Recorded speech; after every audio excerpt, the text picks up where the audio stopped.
Class 12-এ প্রথম অধ্যায় সূচনা নিয়ে আজকে আলোচনা করব।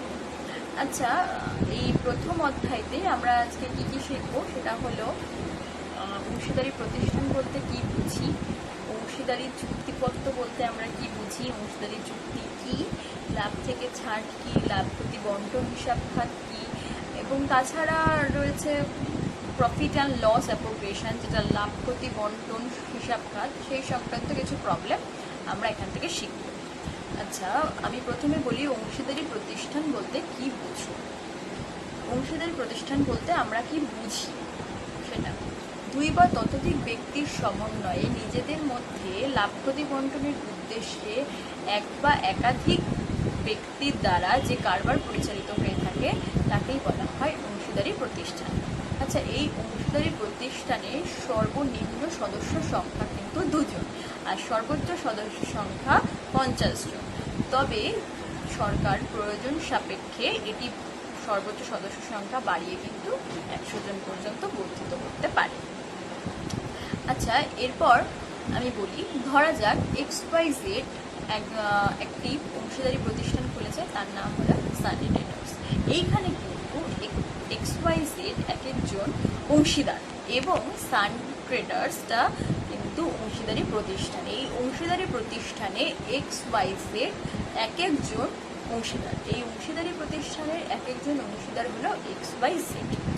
ঠিক আছে, এরপরে আমরা আলোচনা করব অংশীদারি চুক্তিপত্র কি, বা তাছাড়া যে সমস্ত আলোচনাগুলো রয়েছে সেগুলো আমি তোমাদেরকে বোর্ড ওয়ার্কের মাধ্যমে দেখাচ্ছি, খাতায় করে দেখাচ্ছি। আচ্ছা, এখানে লেখা রয়েছে পার্টনারশিপ ডিড, মানে হচ্ছে অংশীদারি চুক্তি। এখানে দেখো XYZ এর মধ্যে যখনই অংশীদারি চুক্তিটা গঠিত হয় ঠিক তখনই কিন্তু সান ট্রেডার্স নামে এই অংশীদারি প্রতিষ্ঠানের জন্মটা হয়। যখনই অংশীদারি চুক্তি গঠিত হয় তখনই কিন্তু এই সান ট্রেডার্স নামে অংশীদারি প্রতিষ্ঠানের জন্ম হয়। আচ্ছা, এই চুক্তিটা একটা পত্রের মাধ্যমে করা হয়, লিখিত সম্মতিতে করা হয়, যে এই পত্রটাকে বলি আমরা অংশীদারি চুক্তিপত্র। আচ্ছা, অংশীদারি প্রতিষ্ঠিত হয় অংশীদারগণের মধ্যে মৌখিক অথবা লিখিত সম্মতিতে। তবে ভবিষ্যৎ কোনরূপ বিরোধ এড়ানোর জন্য মৌখিক সম্মতির তুলনায় লিখিত সম্মতি শ্রেয় ও নিরাপদ। যে দলিলে অংশীদারগণের সম্মতিক্রমে অংশীদারদের প্রতিষ্ঠানের শর্তাবলী লিখিতভাবে উল্লেখ থাকে তাকেই কিন্তু অংশীদারি চুক্তিপত্র বলে। আচ্ছা, এই অংশীদারি চুক্তিপত্রে যে সমস্ত বিষয়গুলি উল্লেখ থাকে সেগুলি হলো অংশীদারদের কারবারের বর্ণনা, উত্তোলন, কারবারের প্রকৃতি, কার্যারম্ভের তারিখ, মূলধনের ওপর সুদ, উত্তোলন, ঋণের ওপর সুদ, অংশীদারগণের বেতন, কমিশন ইত্যাদি, হিসাব খাল, অংশীদারদের অধিকার, কর্তব্য ইত্যাদি নিয়ে এই অংশীদারি চুক্তিপত্র গঠিত হয়। আচ্ছা, এরপর আমি চলে আসি লাভ ক্ষতি বন্টন হিসাব খাত। লাভ ক্ষতি বন্টন হিসাব খাত বলতে আমরা যেটা বুঝি সেটা হলো এটি কিন্তু লাভ ক্ষতি হিসেবে সংযোজিত বা বর্ধিত অংশ। এটি প্রত্যেক হিসাবকালের শেষে লাভ ক্ষতি হিসাব প্রস্তুতের পর করা হয়। এটি একটা নামিক হিসাব। এই যে এখানে দেখো আমরা দেখতে পাচ্ছি আমাদের অনেক ধরনের কারবার হয়।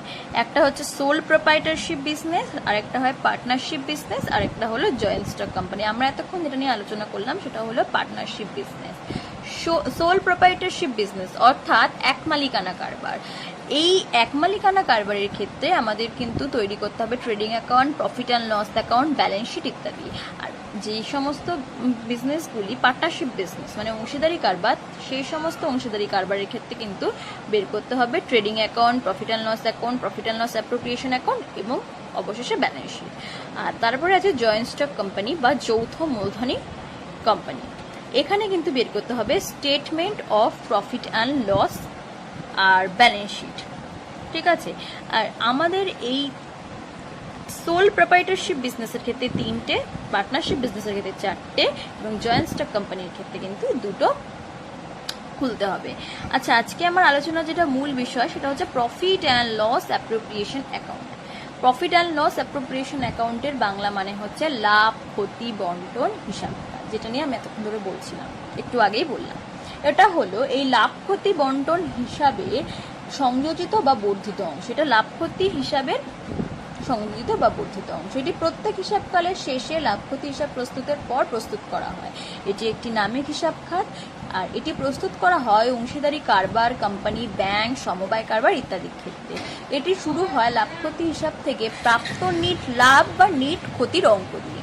আমাকে প্রথমে কিন্তু এই যে প্রফিট অ্যান্ড লস অ্যাকাউন্টটা আমি যে খুলছি, সেখান থেকে যে লাভ বা ক্ষতিটা বেরোবে, সে লাভ বা ক্ষতিটা দিয়েই কিন্তু আমাকে প্রফিট অ্যান্ড লস অ্যাপ্রোপ্রিয়েশন অ্যাকাউন্টটা শুরু করতে হবে।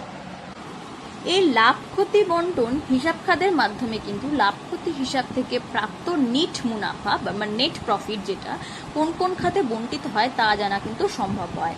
আর তাছাড়া এই হিসাব থেকে অংশীদারগণকে কত পরিমাণ মুনাফার অংশ পেল এবং উক্ত বন্টনযোগ্য মুনাফা কী হারে বন্টিত হলো তা স্পষ্ট বোঝা যায়।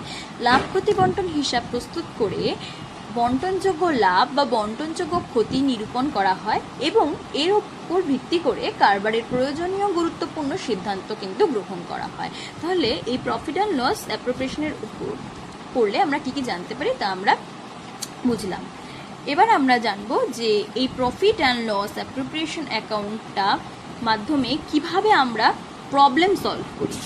আচ্ছা, এখানে দেখো profit and loss appropriation account for the year ended on বলে এখানে একটা ডেট দিতে হবে, ডেবিট ক্রেডিট লিখতে হবে, আর এই প্রফর্মাতে কিন্তু আমাকে অঙ্ক সাজাতে হবে। এই চার্টের মাধ্যমে কিন্তু আমাকে প্রবলেমগুলো সলভ করতে হবে। আচ্ছা, এইখানে আছে টু ইন্টারেস্ট অন ক্যাপিটাল। আমি যে ইন্টারেস্ট আমি যে ক্যাপিটালটা নেব সেই ক্যাপিটালের উপর আমাকে কিন্তু ইন্টারেস্ট দিতে হবে, সেটা আমাকে এখানে লিখতে হবে। টু পার্টনার স্যালারি, কোনো পার্টনার যে স্যালারিটা পাবে সেটা লিখতে হবে। টু পার্টনার কমিশন, কোনো পার্টনার কমিশন পেলে সেটা লিখতে হবে। To reserve account, to share of profit, বিভিন্ন কিছু এখানে লিখতে হবে।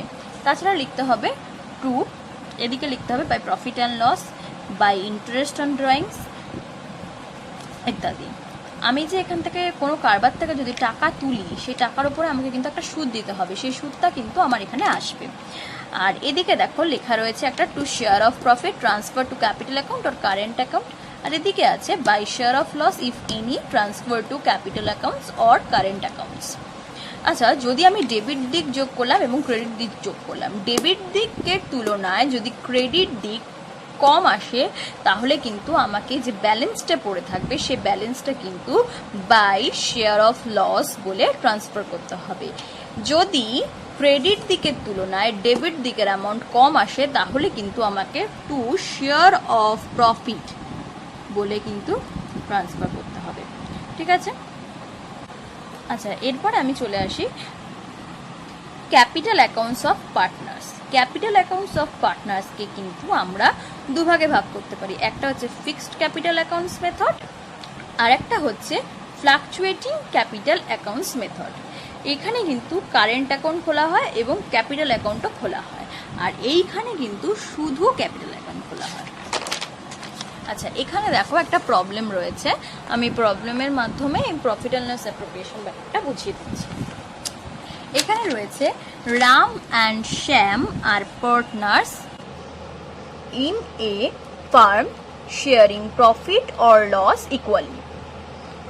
এখানে কিন্তু আমাদের বলেই দিয়েছে যে আমি যে ফার্মে থেকে যে প্রফিট অর লস হবে সেটা কিন্তু ইকুয়ালি ভাগ হবে, বলে দিয়েছে এখানে ইকুয়ালি ভাগ হবে। On 1/1/2015 their capitals were 2 lakh and rupees 2,20,000 respectively. The net profit of the business for the year ended 31st December 2015 was rupees 2,40,000. The partnership deed provides that the partners were entitled to a salary of rupees 2,500 each per month, and B, partners are entitled to interest on capital at the date rupees 12,000 per annum on opening capital. C, Ramesh is entitled to a commission of rupees 8,000 and 20%, আচ্ছা এখানে printing mistake, এটা just Ramesh না রাম হবে, আর 20% of net profit to be transfer to general reserve. আমি general রিজার্ভে কতটা transfer করবো সেই অ্যামাউন্টটা কিন্তু আমি এখানে পেয়ে গেছি। প্রিপেয়ার তাহলে এখানে বলেছে প্রফিট অ্যান্ড লস অ্যাপ্রোপ্রিয়েশন অ্যাকাউন্টটা আমাকে ওপেনিং করতে হবে।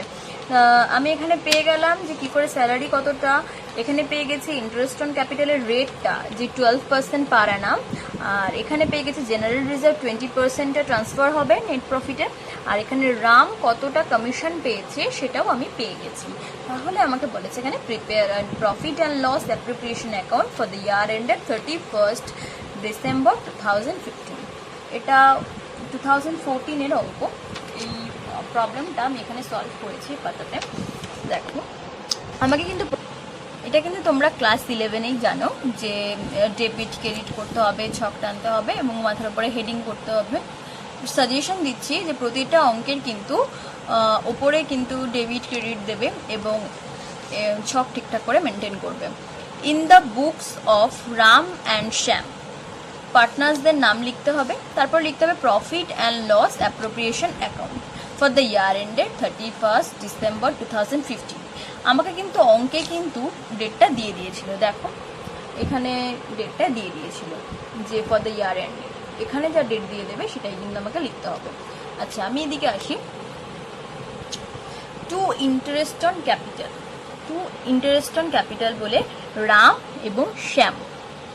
ইন্টারেস্ট অন ক্যাপিটাল আমি এদিকে পেয়ে গেছিলাম কত 12% পার অ্যানাম, সেটাই আমাকে দিতে হবে। আর এখানে তো অ্যামাউন্ট পেয়ে গেছিলাম 2 লাখ আর 2,20,000, তাহলে 2 লাখে 12% আর এদিকে 2 লাখে 12%,